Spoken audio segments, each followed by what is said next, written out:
Welcome back to the Road Show this morning. The buzz, as more children are being diagnosed with autism, there's a growing need for alternative treatments. And one California mother says medical marijuana has made vast improvements in her autistic son. Her 10-year-old boy, Joey, is severely autistic.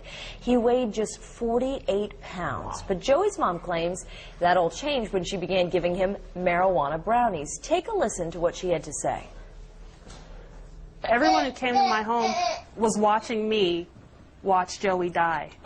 He was deteriorating hourly. They're seeing Joey come out. He's never made noises. We didn't even know he could make noise until the first batch of brownies. And medical marijuana is often prescribed for cancer or AIDS patients who need to gain weight, but a prescription to a child is unusual. The American Academy of Pediatrics opposes the legalization of marijuana, but they say they support more research. And though there's absolutely no evidence that marijuana cures autism, this mom, and actually a local mom too, here in Rhode Island, they both say it's improving the quality of lives of their children. A local Rhode Island mom took to her blog saying she's using medical marijuana to ease the symptoms of her son's autism. And in her blog post, "Why I Gave My Son Pot," my 9-year-old pot at XX, Mom Marie Mayung Oki Lee talks about how she obtained a prescription for medical marijuana for her son and the results of what she calls the cannabis experiment. So the question here is it appropriate to be giving children marijuana to treat autism or really to treat anything? Go ahead. She never speaks. You tell me. I think that research needs to happen. I think clearly this child is improving. They were saying that he needed to gain weight. He has gained weight.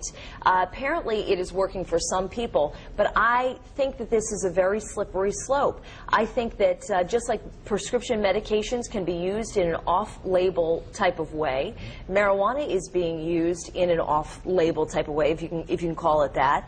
But I am very concerned about what I'm seeing happening in California, where people are just being written these medical marijuana prescriptions willy-nilly and smoking up. So I don't think there's enough oversight over all of this, and I don't completely understand why some people smoke it, some people take it in a food form. Brownie form. Why is a 10-year-old can't smoke. Of course, but should anybody be smoking? I mean, maybe it should be reduced to a pill form or something. I don't know. Clearly, she said, my child was 48 pounds. This stimulated his hunger. But is there nothing else that can stimulate a child's hunger in that way? That's what makes me... Vince, what do you think? Well, in a way, I agree with the slippery slope. Are we medicating our children to a point where they, quote unquote, behave?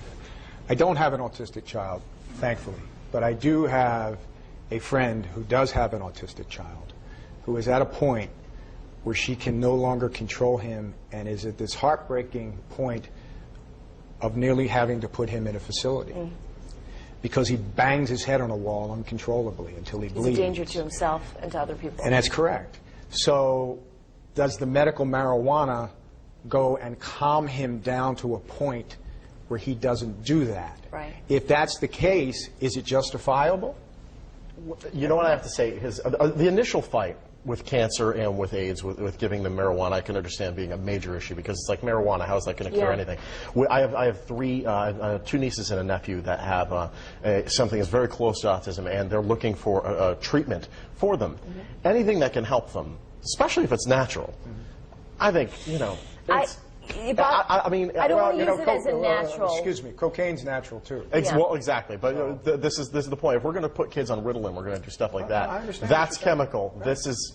This is still a chemical I know change. it's worth a shot. It's worth a shot. At this point, I mean, there's no other way, and if it's improving this kid's life, the thing I can see is the parents just they're at wit's end. Yeah. They don't know what else to do. Yeah. But if this is working... No, I understand that. That's my point. Yeah. They're at wit's end. They don't know what else to do. Yeah, and certainly it's heartbreaking.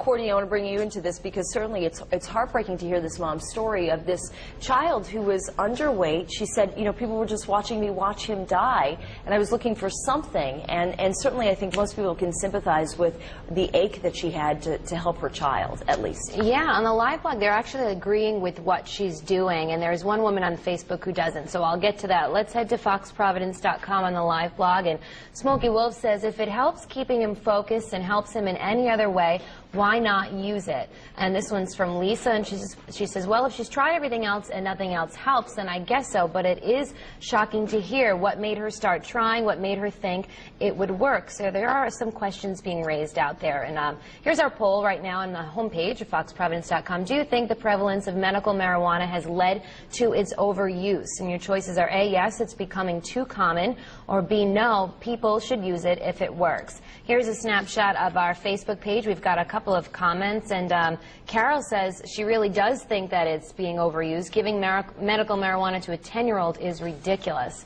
So if you guys want to weigh in, jump on the live blog if you haven't already, or come on our Facebook page. I'll be back at the end of the show with your poll results. For now, back to the kitchen. Lily, what's going on?